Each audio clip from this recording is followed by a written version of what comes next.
Welcome to the Science of Success. Introducing your host, Matt Bodnar. Welcome to the Science of Success, the #1 evidence-based growth podcast on the internet, with more than 2 million downloads, listeners in over 100 countries, and part of the Self-Help for Smart People podcast network. In this episode, we go deep on the science of performing under pressure. We look at why some people perform under pressure and others don't. We discuss the skill of flexibility and fluid intelligence, explore the differences between stress and pressure, look at concrete strategies for managing both in your life, and much more with our guest, Dr. Hank Weisinger. Do you need more time? Time for work, time for thinking and reading, time for the people in your life, time to accomplish your goals? This was the #1 problem our listeners outlined, and we created a new video guide that you can get completely for free when you sign up and join our email list. It's called How You Can Create Time for the Things That Really Matter in Life. You can get it completely for free when you sign up and join the email list at successpodcast.com. You're also going to get exclusive content that's only available to our email subscribers. We recently pre-released an episode and an interview to our email subscribers a week before it went live to our broader audience. And that had tremendous implications because there was a limited offer in there with only 50 available spots that got eaten up by the people who were on the email list first. With that same interview, we also offered an exclusive opportunity for people on our email list to engage one-on-one for over an hour with one of our guests in a live exclusive interview just for email subscribers. There's some amazing stuff that's available only to email subscribers that's only going on if you subscribe and sign up to the email list. You can do that by going to successpodcast.com and signing up right on the homepage. Or if you're driving around right now, if you're out and about and you're on the go, you don't have time, just text the word SMARTER to the number 44222. That's SMARTER to the number 44222. In our previous episode, we discussed several seemingly good ideas that are actually quite dangerous. We started with a look at how the immune system can teach us about the vital importance of being anti-fragile. We then looked at the lessons from ancient cultural traditions all the way up to modern psychology research to peel back the layers of our current social dialogue and look at many notions that have permeated our current thinking. What are the best ways to promote growth and development? How can we help people heal who've suffered from trauma? How can we create a framework that allows our society to seek truth and solve our toughest challenges? We take a hard look at the answers to these questions and much more with our previous guest, Dr. Jonathan Haidt. If you want to learn how to think clearly and understand some of the big issues going on in our world today, listen to that episode. Now for our interview with Hank. Today, we have another exciting guest on the show, Dr. Hank Weisinger. Hank is a psychologist trained in clinical counseling, school, and organizational psychology. He's the originator of criticism training and the emerging field of pressure management. He's the author of several books, including his most recent New York Times bestseller, How to Perform Under Pressure. And his work has been featured on The Today Show, Good Morning America, NPR, and much more. Hank, welcome to the Science of Success. Thank you. I'm happy to be here. Well, it's great to have you on the show, and I'm a big fan of your work, and I think there's some really, really important concepts that you talk about and share and that come out of your work. You know, one of the things that I'd love to kind of start with as sort of a foray into this is I know you previously have done some work and written about anger and kind of how to deal with anger. And then you sort of talk about how you pivoted that message to being about something else. And I'd love to hear kind of the story of why you shifted the message from how to deal with anger towards kind of what you're focused on today. Well, through my career, the first subject you mentioned, criticism training, that was the first subject I got into, which was giving and taking criticism. And this is at a time when everybody in the corporate world was using what I consider the bogus phrase of feedback. As I come into my office, I have some feedback to give you.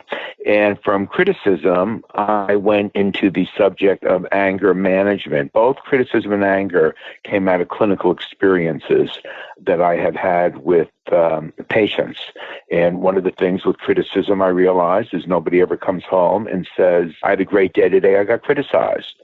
Nobody ever comes home and says to their partner, I wish we could have some more anger in our household. So ironically, both criticism and anger, I did not call it emotional intelligence at the time, but both of those became microcosms of emotional intelligence. And then I went into the subject of emotional intelligence. I wrote a book called Emotional Intelligence at Work in 1995. So what is very interesting to me is that many people, I just did an interview with a UK magazine on the subject of emotional intelligence. Quite honestly, I get nauseous when I have to talk about it because it is so old to me. And yet people are still talking about it like it's the newest thing on the planet. And then I went into the subject being a big sports fan and a big Yankee fan. When I moved from LA to New York, I was lucky because one of my daughter's friends in LA, her uncle was the manager of Yankee Stadium. So I was going to 20 games, 30 games. I drive in from Connecticut. I'd be home by 11 o'clock. And I got very frustrated because at this time in 1994, the Yankees were terrible. And I asked myself the question, why do some people perform well under pressure and others don't? And what I realized is that it wasn't that the Yankee players at that time were choke artists. They were just terrible players. They weren't very good. So I started to explore the concept of pressure. It was sort of an extension of previous interest. I mean, if you can't manage anger, it's going to be very hard to perform your best, when the money is on the line. But when you ask me about shifting, I wrote a book called Anger at Work, and it was the subject of what was going on in corporate America in the 90s. Yet, if I would call a company, I'd like to talk to your managers about anger management. The typical reaction would be, nope, forget it. Nobody's angry here, and don't you ever call us again. Amusingly to me and my friends is I would call back the same company, speak to the same person 6 months later and say, oh, I'd like to talk to your managers about emotional intelligence. And the reaction would be, oh, yeah, that's great. That's good. It's like emotional intelligence, good, anger, bad. What do you think is the first emotion that people would always want to talk about? It was always anger and sometimes anxiety. And what that clearly made me realize is that the corporate America has a restriction on subjects that you can speak about. It's okay to be enthusiastic and it's okay to be passionate, but God forbid you express anger, then you become the villain in the company. So I very gradually, instead of promoting the subject of anger management, which is very big in the clinical and the therapeutic world, but not in the corporate world. So I shifted into the concept of emotional intelligence because that was sexier. It had more of a positive connotation, and it was through emotional intelligence that I could still help people deal with managing anger. And that's sort of beyond me now, because now the only thing, quite frankly, as a topic that I'm really interested in is performing under pressure. I think it's really funny and almost speaks to kind of the power of framing and anchoring and priming, that just this essentially sort of the same topics presented in a different light drastically transforms the way that people engage with the material. There is no question about it. This was the issue with criticism. If you call it criticism, it's a negative. But if you use the word feedback, it's perceived as being more neutral. But I used to say to people, then why do people get defensive if you call it feedback? And the reason was because no matter what you call it, the person internally will hear it as criticism. Therefore, I would recommend to companies, and I spoke to every company you can think of on this subject, you have to give an overt message in your organization that criticism is permissible. And what is so ironic now is you look at the President of the United States and you see, I used to say that criticism is the most important skill for an executive. I think Trump is bearing me out to prove that is accurate. I think it's funny. Another kind of thing that you touched on that's really, really important is this idea that, and we won't go super deep into it because I do want to focus most of the interview on dealing with pressure. But, emotional intelligence is not a new finding. And yet so many people don't even grasp kind of the basic premises or the fundamental ideas around it and have no idea how to cultivate it for themselves. what I have found, quite honestly, is that even people who go around the country giving presentations on emotional intelligence, their knowledge is very superficial. They still don't understand it. For example, listening is not emotional intelligence. It's how to use emotional intelligence to enhance your listening. That's what people do not get. They think that they equate soft skills with emotional intelligence. No, it's about how to use emotional intelligence, managing your emotions, being sensitive to the emotions of others, to use those to make those soft skills more effective.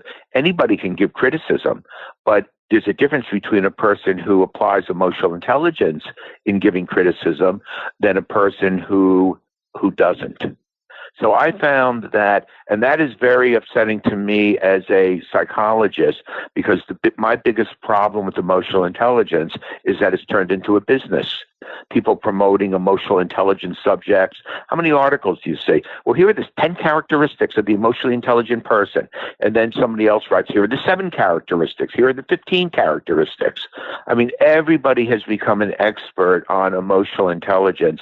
Very few people have actually read the original research by John Mayer and Peter Salve. Most people mistakenly think that Dan Goleman was the creator of emotional intelligence, of which he was far from it. If you would indulge me in kind of one question that was really, really impactful for me around kind of your work from studying criticism, I thought that the idea that you talk about, that advice doesn't really work, and thus kind of raising the question of if we shouldn't or really can't help people by giving them advice, how should we go about helping them? I'd love to dig into that a little bit. Well, the thing that criticism for me is a metaphor for creating change. That is why one of the rules became, do not criticize a person for something they cannot change. Why are parents criticizing Johnny for getting a C in school when Johnny's a C student? Now, he can be the best C student possible, but he's never going to get A. This is what I tell Met fans. I said, why are you criticizing your team? They're terrible. This is the best they can do. Don't get upset at them. I did a study at UCLA on sexual criticism. The number one sexual criticism that females reported getting from their partners was that their legs were too short. Now, what is a woman supposed to do when she hears that? So why you can't criticize a person for something they can't change? And when you say advice, well, sometimes you can give a person advice and they take it. I can, if you're my employee, I can criticize you in a very positive way. When you're sitting there and you're saying, yep, you're right, I agree. But from my framework, if you don't change your behavior, my criticism has not been effective. So the goal of criticism is really to create change when you are giving it. And sometimes the way that you create change in another person is not by verbally telling them what to do. Sometimes the best way to create change is to change your own behavior. Because remember, criticism's an interaction. That means what I do affects you and what you do affects me. There's a giving and there is a taking of criticism. How you give it affects how the person takes it. Now, sometimes I can influence you by not even talking to you. I remember my mother growing up would hate it when my father would smoke cigars in the bedroom. So she could tell him that and complain about it, stop nagging me and whatever, go out of the room and so on. So what she finally did is she changed the environment. She took all the ashtrays out of the bedroom. She didn't have to say anything. She just made it more difficult for him to maintain that behavior. I had a client once, the way he got his wife to stop smoking in the car, he said, every time we go somewhere, if you want to smoke in the car, that's fine. But he would stop the car and he would get out. Finally, she gave up the smoking. So there's all different ways of how you can communicate information. You have to be clever, you have to be creative, and most importantly, you have to see criticism as a chance to put up the person, not to put down the person. Most managers, most people in relationships, they are not giving criticism. They are being critical. Critical means flaw finding, telling a person what they are doing wrong. That doesn't help. And that's why it's hard to give criticism. I can tell you, I could say, Matt, here's what's wrong with your show. I can tell you 30 things wrong or why this was a bad interview. That's easy to do, but it's much harder for me to say, Matt, here's how you could do it better.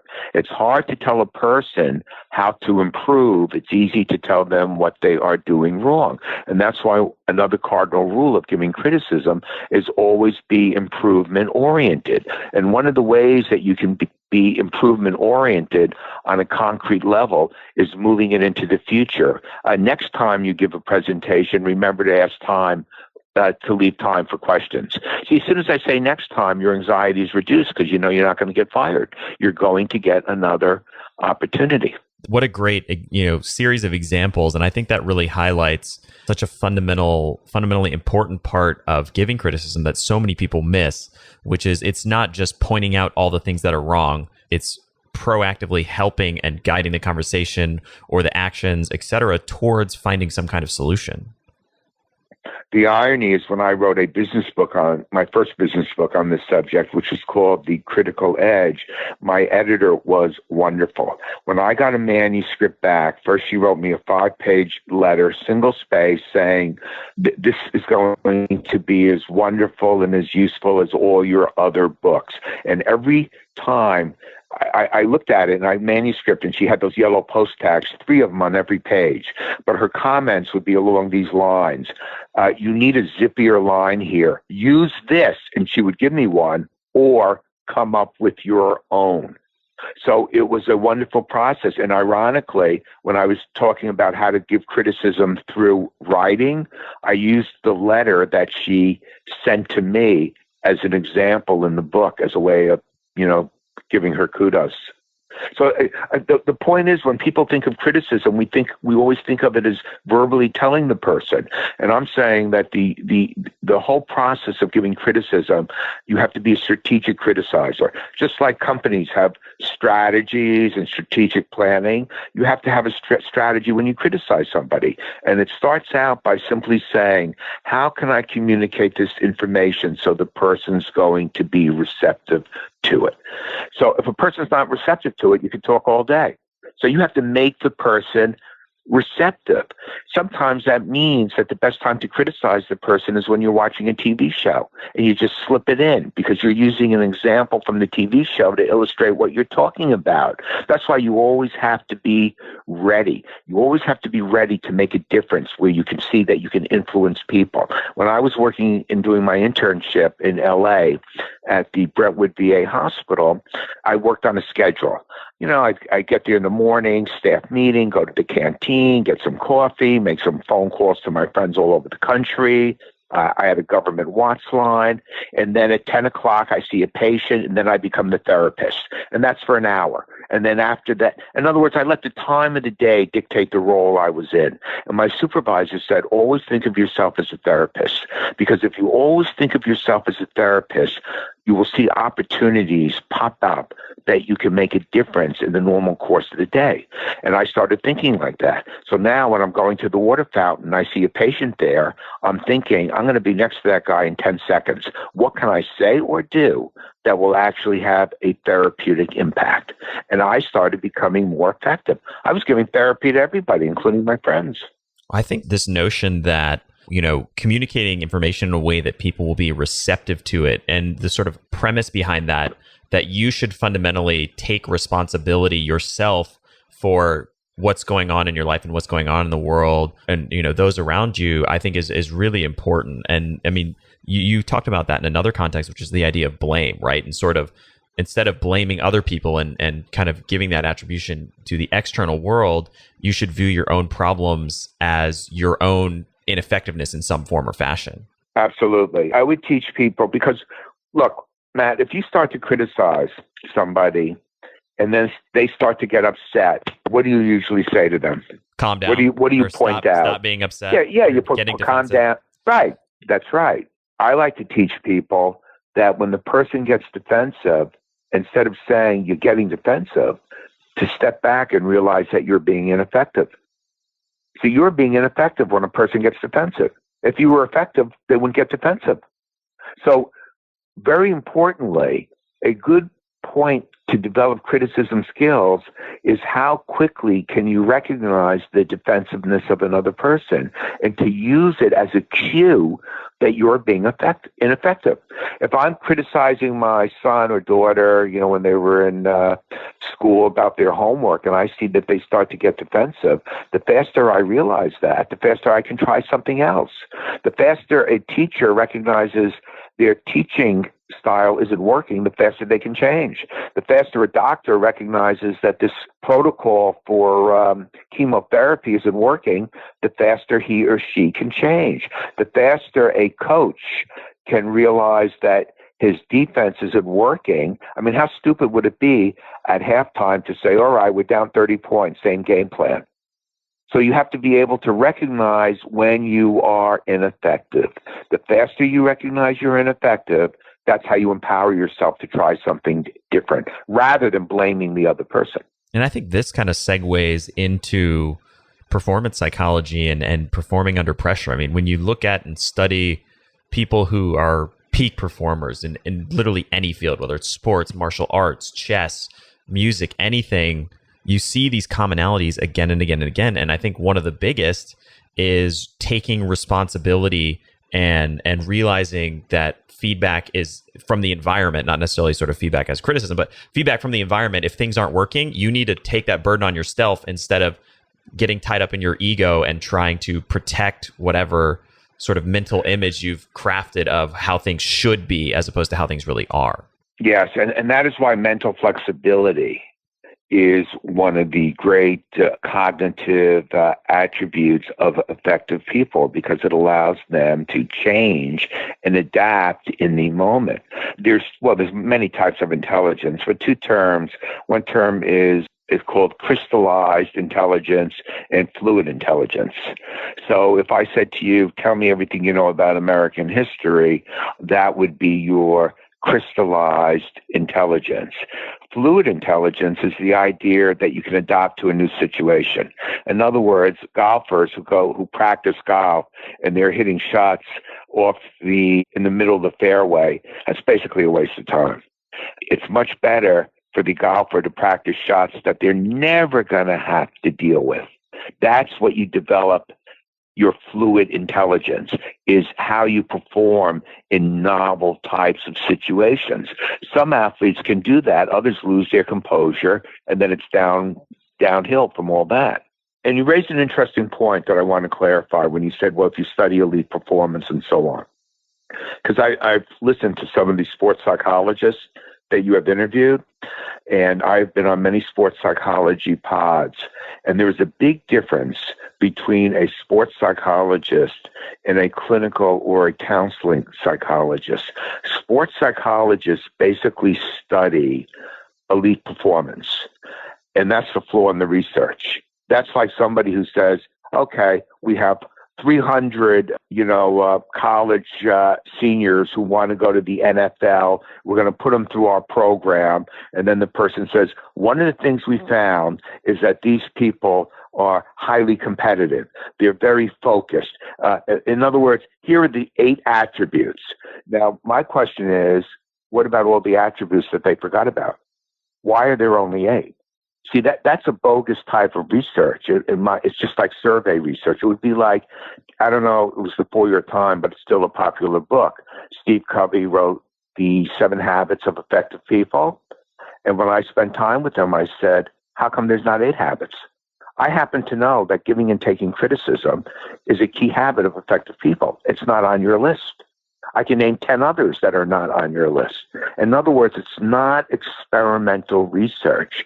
When I wrote a book on performing under pressure, I did not study people who performed well under pressure. I studied the concept of, or the construct of, pressure. And that took me in a very different pathway than what most sports psychologists would say. When I was a graduate student, there wasn't even a program in sports psychology. And most of the top sports psychologists happened to be in the UK anyway. But how a sports psychologist, how they study elite performance is very different than what I did. And by studying the construct of pressure, it gave me a lot of revelations. And I will tell you that one of them is nobody does better under pressure. Tom Brady does not do better under pressure. The quarterback for the Seattle Superhawks does not do better under pressure. The C student is never rising to the occasion and getting 1,600 on their SATs. But many times the A student will choke. So what I found as a sports fan is that the edge is not rising to the occasion. Did you ever see the movie The Natural? I haven't. It's with Robert Redford. It's about a baseball player named Roy Hobbs. And of course, the dramatic point is at the end of the movie when he's up, game deciding situation, 3-2. You know, everybody's going nuts. Every baseball fan has seen this scenario thousands of times. And of course, what does the Robert Redford character do? He hits the game-winning home run, and everybody's saying, boy, did he come through. Now, in the book by the same title, written by Bernard Malman, he struck out. That is reality. And what you hear sports psychologists all the time saying, giving the message that elite athletes, they're great when the money is on the line. They're great all the time. Tom Brady's the best quarterback all the time. So the fact that he is the best, that means that he is more likely to throw important touchdown passes than a quarterback who's not the best. He doesn't play better in the Super Bowl. He plays great in every game. And that's what sports psychologists don't get. They think the key is rising to the occasion. No, it's not doing worse. It's not doing worse. If the A student aces their SATs, that's not a big deal. That's what they've been doing for 4 years. When a field goal kicker kicks a 40-yard field goal, that's not a headline. That's what they're supposed to do. They miss a 40-yard field goal, that's a headline. That becomes a choke. So I think that's a big difference. And what is, for the listener, what I want them to realize, how that applies to them, is that in your pressure moments, you don't have to do better than you've ever done before. You don't have to rise. You just don't have to do worse. And usually, your best is good enough. Now, you can still do your best and not win. An athlete can have a stellar performance, but they don't win. But that is very different than choking. Anytime an athlete plays their best and loses, they never feel bad. They always say, look, I played great and he played better and I want to congratulate him and so on. They only feel bad when they played below their capability. That's what really bothers them, because then their talent didn't get the job done. They let pressure take them out of the game. And it's not only in terms of affecting your skills. Pressure is a villain in your life. There's nothing good about it. It downgrades your cognitive skills, your judgment, your decision-making. I know you have the sports psychologist who works with Pete Carroll, so I'll say this for him. Pete Carroll's call against the Patriots is one of the greatest chokes in decision-making in sports of all time. No matter how they tried to spin it, it was a major, major, major choke. You never would have seen Belichick passing on that. So that's a big difference. So I studied the concept of pressure, and what I realized, pressure is a villain. It downgrades your cognitive skills, your judgment, decision-making, attention, your memory. It also downgrades your psychomotor skills. Think of what happens to kids in a college if they can't handle the pressure. What happens to them? They fail out. That's right. What happens to a team that can't handle the pressure in the NBA playoffs? They lose.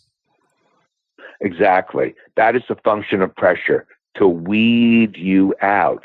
It is nature's selection mechanism. I mean, who do you think invented the phrase do or die? Do you think that was an ESPN sports analyst who said, oh, money's on the line, it's the do or die situation? Because for your ancestors, every pressure moment was a do or die situation. If they didn't perform, they are extinct. So those people who can perform under pressure get to advance. If you can't perform under pressure, it's going to make it very hard for you to advance down your chosen life path. And what I learned, because you mentioned the word evidence-based, so I started thinking, first of all, let me define what pressure is. You experience pressure when you're in a situation where the outcome is uncertain and it's dependent on your performance.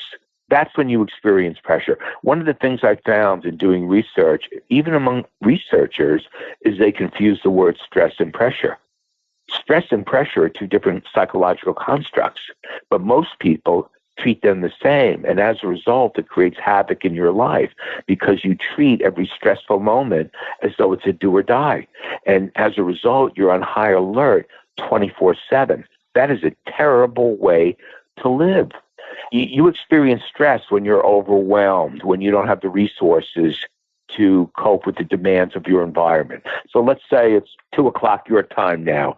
So let's say you have to finish this interview, then you have to go to the cleaners, then you have to go shopping, you have to pick up a friend at the airport. Now you're getting a lot of demands. You're going to feel stressed. But you can delegate. You can prioritize. You can say, you know what, I'll go out for dinner. I don't need to go shopping. I have clothes in my closet. I don't need to go to the cleaners. So you have multiple ways of how you can reduce stress. And that's another difference, that when you experience stress, your goal is to reduce it. When you experience pressure, there is only one solution that you can do, and that is you have to perform effectively. And that's a big difference. And if you think you have to perform effectively 24/7, that becomes a terrible way to live. So what I found is that there are strategies, evidence-based, all out of experimental psychology studies, that show us how we can reduce the feelings of pressure in the moment. You're giving a presentation tomorrow. You're starting to feel nervous a minute before. What can you do? You're taking a test. You're having an audition, a crucial conversation. Those are all in the moments where we use what I like to call pressure solutions. But the other difficulty that many people have, and I used to experience this when I lived in LA, is reducing the daily feelings of pressure. One of the clinical terms that I coined is what I call pressure anxiety. Different than performance anxiety. Performance anxiety is when you get anxious when you have to perform a particular task. Pressure anxiety is the perpetual feeling that you have to be producing. And, see, that's the pressure part, the demand. You have to produce. You have to be successful. And the anxiety part is, how much longer can I do this? I was doing gigs when I was in my 40s for every company you can think of. I was on a plane 3 times, 4 times a week, and so on. And every night I used to think, how much longer can I do this? How much longer? How many more times is Merrill Lynch going to call me? How many more times is IBM going to call me, and whatever? And it continually made me anxious. So, and I found people listening who are like 25, 30, they are what I call pressure performers. That means every time they have an opportunity, be it a presentation, a sales call, they want to perform because it will advance them. So they're the pressure performers. My kids would be pressure performers. I have friends my age. Many of them are very successful lawyers. They have no anxiety when they go and give an opening argument or a closing deliberation. That's not the pressure they feel. They have mastered that. Their pressure is, how much longer do I have to pay for my daughter's apartment? How many more years of medical school do I have to pay for my son? These are what I call pressure reducers. So what I have learned over the years is that there are strategies for reducing the daily feelings of pressure, as well as strategies that can help you perform your best in the moment. I'm a huge fan of creating serendipity in my life. And a really cool way to increase that kind of fun, exciting, and positive randomness is with our sponsor for this episode, Bespoke Post. I've been traveling a ton recently, and the amazing Dop Kit from their refresh box has been an absolute lifesaver. On top of that, the goodie bag of hair products, face cleansers, and more have kept me refreshed and ready to bring my A game at home or on the road. Bespoke Post is out there scouting for quality, unique products that they send to me every month. And you can experience it too by going to boxofawesome.com. You can go to boxofawesome.com to get started. All you have to do is answer a few short questions to get a feel for what kind of stuff you're interested in, what goes best with your style, etc. And they'll send you some amazing, curated, really, really cool boxes every week. Whether you're in search for a well-kept pad, a jet-setting style, the perfect drink, etc., Bespoke Post will improve your life one box at a time. Every box goes for under $50 and has more than $70 worth of unique gear waiting inside. On the first of each month, you're going to get an email with your box details. Then you have several days to change colors, sizes, add extra goodies if you want, etc. Or if you don't like what's in that month's box, you can simply skip it. They have all kinds of awesome stuff, everything from limited edition cigars to barrel-aged whiskey, really cool weekender bags, and much more. Bespoke Post offers essential goods and guidance for the modern man today. The cool thing is, Bespoke Post has hooked us up with a 20% off offer for your first subscription box. You can do that by going to boxofawesome.com and entering the code SUCCESS at the checkout. That's boxofawesome.com. Enter the code SUCCESS for 20% off your first box. Bespoke Post, themed boxes for guys that give a damn. You raised so many good points, and I want to get into a number of different points that you talked about.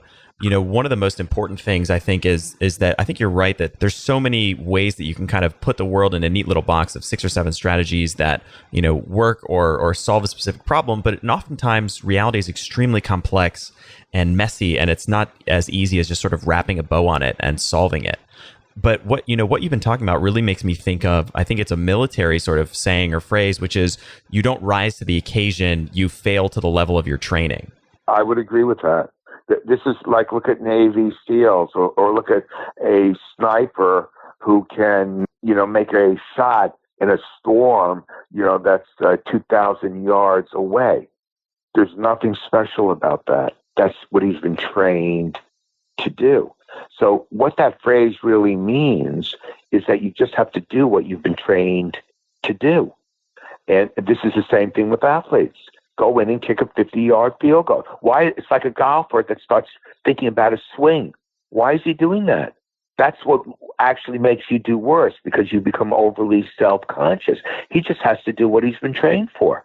And if there's a gap in their performance, sometimes that is due, just like a student. My teacher never taught me, how to do this type of equation. That becomes more reflection on the training. When I used to get the message that would be given to me, all you need to do is to do what you've been trained for. You're nervous about seeing this patient. You've been trained how to do it. Just trust yourself. That's the one phrase. But I take that on a different meaning than a sports psychologist. Trust your skills and so on. I would phrase that, get out of your way. You don't need to think. Everything is automatic. There's different types of memory that we have. Working memory, I don't want to go too far off on a tangent, and procedural memory. Now, you drive, I assume, correct? Yes. Okay. So when you get in your car in the morning, are you consciously thinking? Remember the first time when you were learning how to drive, you get in your car, put your seatbelt on, look in the mirror, look over your right shoulder, look over your left shoulder. You'd had a methodology and you would do each step. When you get in your car this morning, you didn't think about any of those. That's because you have done it so many times, it becomes automatic. When I put a little scratch on my car, when I pay attention to how I'm pulling out of the driveway, because it interrupts the fluidity of the process that you have already learned. So many times you learn, it's like when you play a piano, first you have to learn how to play it. But after you've played it so many times, you're not even thinking about it. That's because it's in your procedural memory.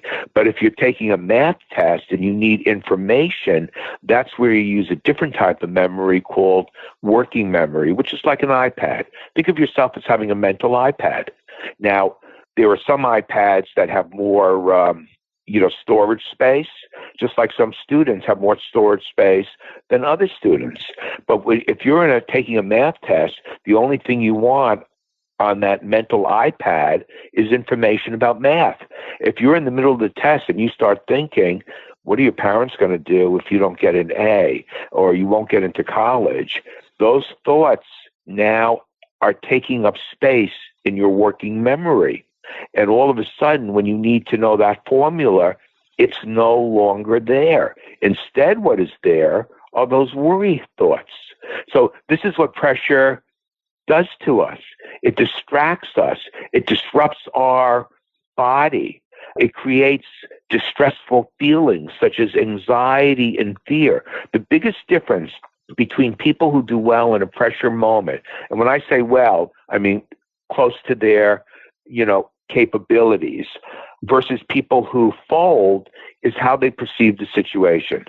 Do you perceive it as threatening, or do you perceive it as an opportunity? The first book I wrote, I was lucky. It was a New York Times bestseller right out of the chute. I was 30 years old, and I was going on all the radio and TV shows. Now, I will tell you, they sent me to TV school because I was so anxious. They actually taught me. And by the time I was ready to go on the Today Show, I was thinking, this is great fun. All my friends are going to see me. This is a great opportunity to sell hundreds of thousands of books. I didn't feel any pressure. I don't feel any pressure when I'm doing a interview with you, because in my mind, this is an opportunity. It's going to help me promote myself. It's going to get the word out. I get to help thousands and thousands of people. Why would I feel any pressure? So that is very, very important. Anytime my kids were taking a test, I'd say it's your opportunity to show the teacher what you know, or see it as a challenge. So I'd love to dig into kind of the how-to and the concrete strategies that you talked about. Tell me a little bit about some of these kind of evidence-based strategies for reducing the feeling of pressure during the moment and, preventing it from derailing our performance. Sure. And it's important, where do the strategies come from? Well, they come from experimental studies. And an experimental study, I know you know what that means, but for some of the listeners, rather than a correlational study, a correlational study is if I said 500 athletes and then I interviewed them all, and now I make a list of here are the 10 attributes and so on. Of course, that's my opinion. There was no legitimacy to that as a valid type of scientific investigation, because I have my own biases when I go into those situations to begin with. Experimental studies is when they take a variable like pressure and they manipulate it. So they might create a situation that you feel high pressure in or low pressure in, and they manipulate different things, because remember what pressure is: performing in a situation that is important to you, and the outcome is dependent on your performance. So the incentive is important. So studies have been done, for example, where they increase the value of the incentive as a way of increasing the pressure that you experience, or they focus on the consequences, the negative consequences. There's a lot of sometimes we experience pressure because we don't like the negative consequences. We just want, it's not the incentive that's so important, but we don't want to get kicked out, to put it like that. So reading all these studies, I found that there are certain principles that will help a person reduce it. And one of them, and one of my favorite that I've inadvertently used, is what I call always think multiple opportunities. See, one of the things that pressure does is distorts your thinking and creates what I call pressure distortions, magnification. This is the most important test I'm ever going to take. The more important you make something, the more pressure you experience, and ironically, the worse you will do. So parents who tell their kids this is really an important test, inadvertently, they're making the kid do worse because they're increasing the amount of pressure. Derek Jeter says that he treats a World Series game the exact same way as he treats a game in April. Joe Flacco said the same thing. How do you prepare for the Super Bowl? Just like any other game. Why would these people do anything different? So one of the pressure solutions, I'm giving two very quickly, is to shrink the importance of the situation. So when you have an interview for a new job and a friend says it's not a big deal, that's actually good advice. See, it's counterintuitive. It's hard for a parent to say, don't worry about your SATs. It's just another test. It's no big deal. But that's exactly what they should be saying. So one is minimize the importance or shrink the importance. Now, the reason for that is because we tend to over-exaggerate the importance. Some people will say, well, then you're lying to yourself, because it is important. I agree. It is important, but it's not the most important thing in your life. How many parents have heard their kids come home and they say, oh, I didn't get into Harvard. My life is ruined. And the parent says, oh, you're being ridiculous, and so on. Yet that same parent will come home from work that night. Oh, I blew the presentation. My life is over, and so on. So we get this catastrophic thinking. We over-exaggerate. So to counteract the tendency to over-exaggerate the importance, I say that we have to minimize. We have to under-exaggerate by telling us things like, it's not a big deal. I've actually have discovered the mindset of people who do well in pressure moments, and those are two of the thinking patterns that they have. One is it's an opportunity. They're befriending the moment. It's going to be fun. It's going to be a challenge. And two is they realize they're going to get another chance. Anytime when I first started teaching at UCLA, I always said to myself, even if I'm terrible, I'm going to get home and there's going to be 20 phone calls asking me to speak. There's always another opportunity. There's always another bus. There's always another person to go out with. I was giving a talk in Canada one time to a financial company on leadership. There were 500 financial advisors in the room. So one young guy, he must have been about 25, 26, gets up and he says, how do you handle the pressure of calling a girl for the first time? He said, for me, that's a lot of pressure. How do you handle it? Before I could respond, another guy, a few years older, jumped up and said, just remember, there's 100 other girls waiting for the same phone call. Everybody laughed, but everybody knew it was true.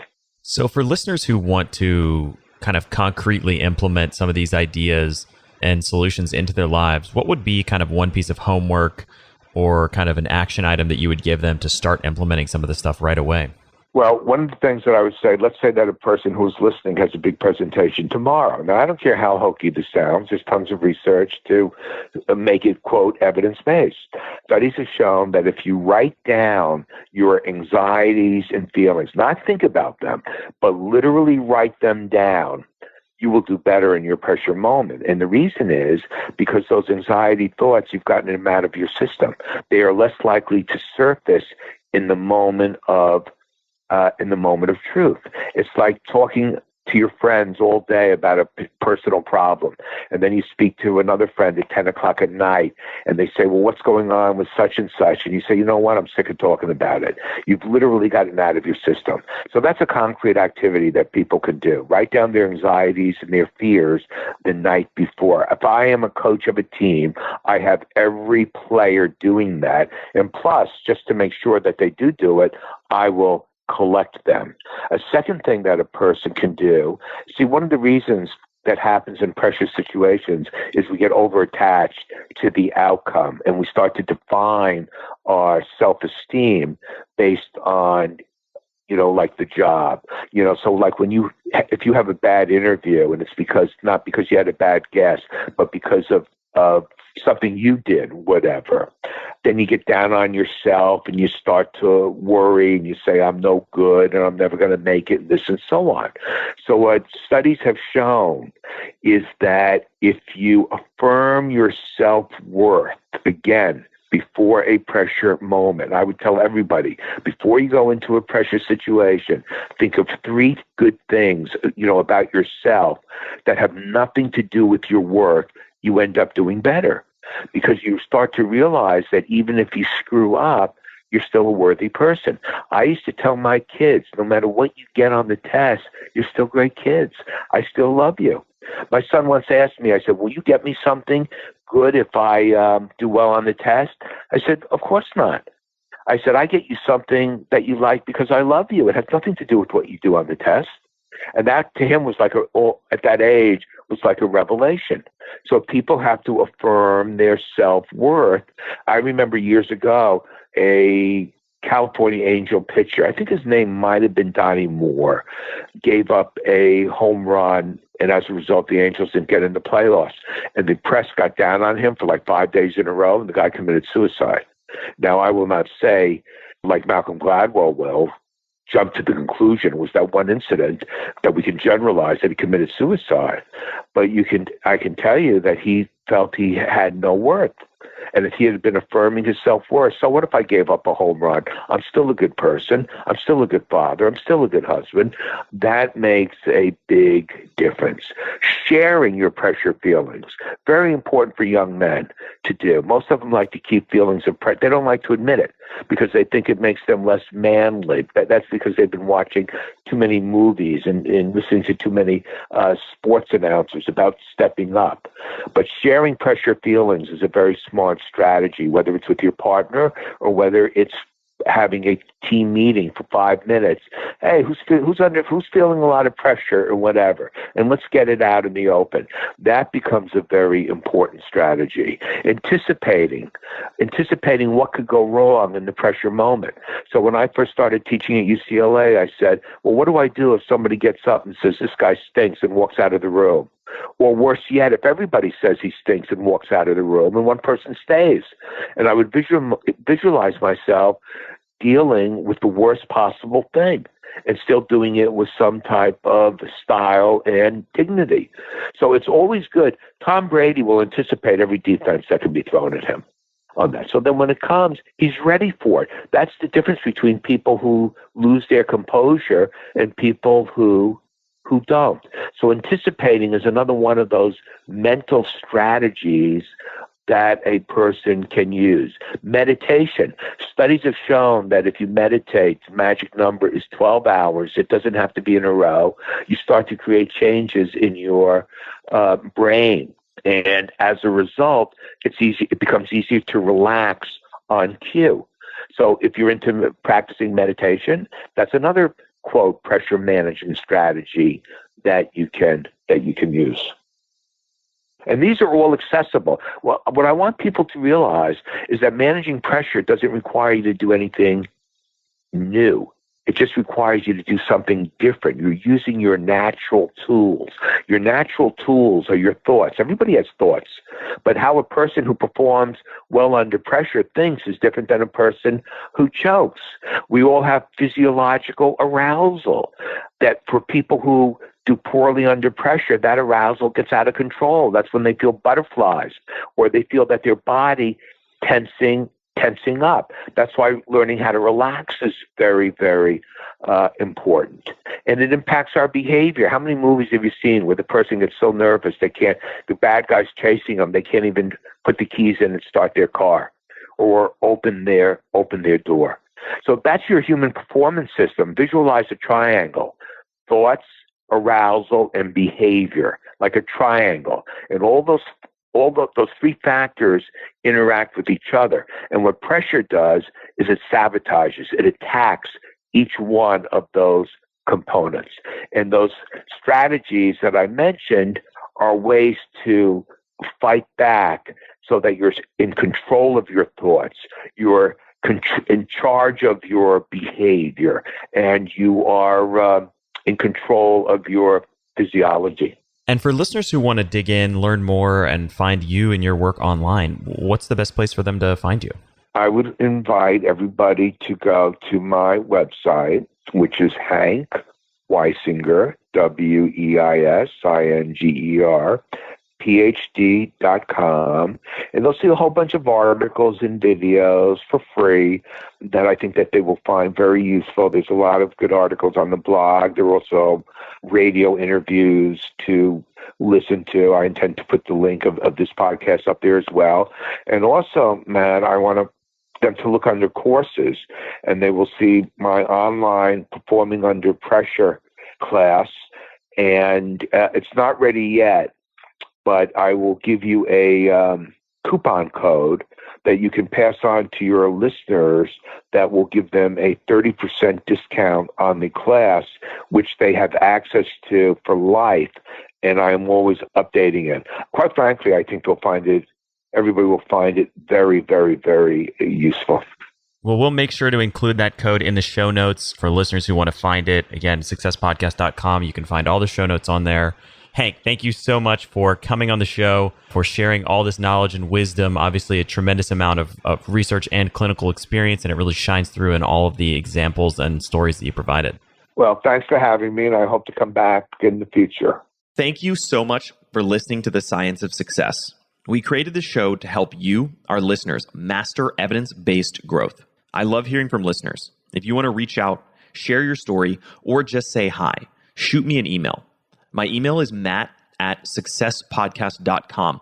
That's matt@successpodcast.com. I'd love to hear from you, and I read and respond to every single listener email. I'm going to give you 3 reasons why you should sign up for our email list today by going to successpodcast.com, signing up right on the homepage. There's some incredible stuff that's only available to those on the email list, so be sure to sign up, including an exclusive curated weekly email from us called Mindset Monday, which is short, simple, filled with articles, stories, things that we found interesting and fascinating in the world of evidence-based growth in the last week.